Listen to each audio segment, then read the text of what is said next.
Welcome back to another technical video. Today, I'll be going through your question, answering it, and hopefully finding that solution you're looking for. Guys, remember to stay just a little bit crazy, just like me, and hopefully you work through to that resolution.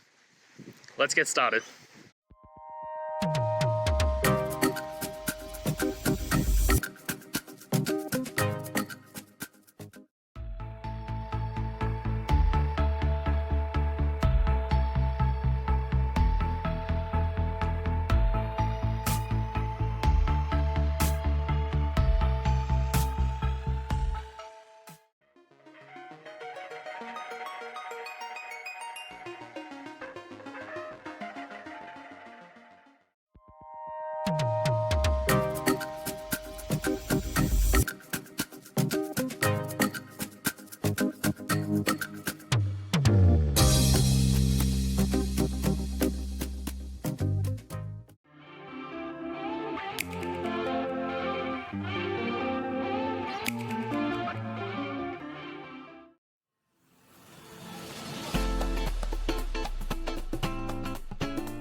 And that's it, guys. I hope we found the solution you're looking for. And look, if we did, please hit the subscribe button. I'd really appreciate it.